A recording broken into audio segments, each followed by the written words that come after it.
睡禅只要是修行者，非修不可。睡眠的功夫，若是一般凡夫来修炼，可以的长生不老。而睡禅口一闭，吸出气短，入息长，这是禅的根本啊。睡眠姿势即降卧，即右侧卧，心脏在上方。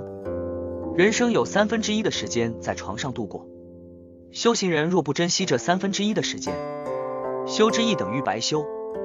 因睡眠时阴气太盛，一到晚上就全部瓦解了，所以不可不谨慎行之也。睡觉亦要守住一口真气，免得阴气相侵，白白随精进。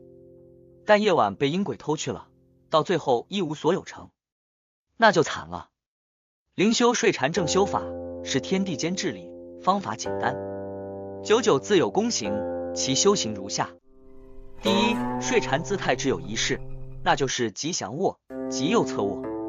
心脏在上方，不能把心脏压在下方，不可左侧卧，这一点是合乎生理卫生的姿态的。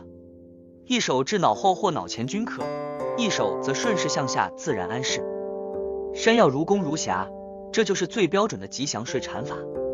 若仰天而睡，此是死禅；若反卧面下而睡，即是阴禅，容易得病。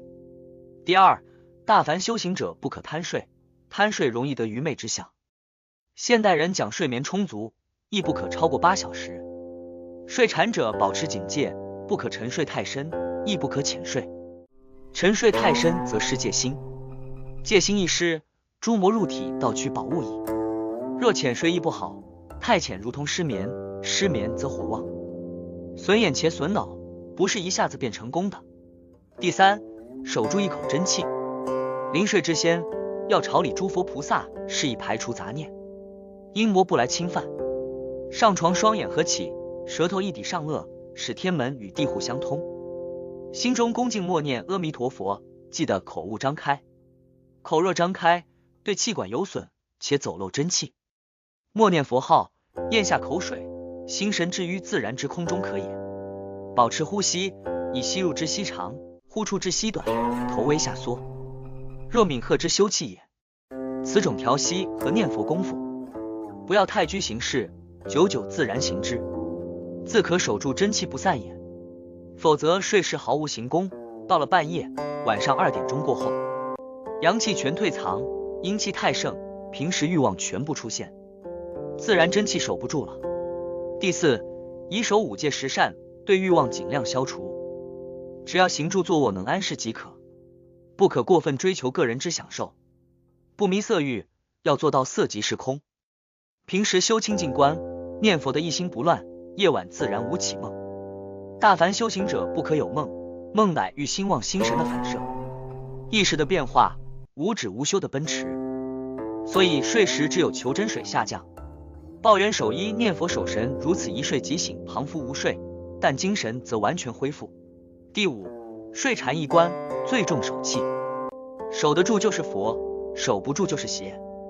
睡禅乃修行者极重要的一大关卡，切勿忽视之。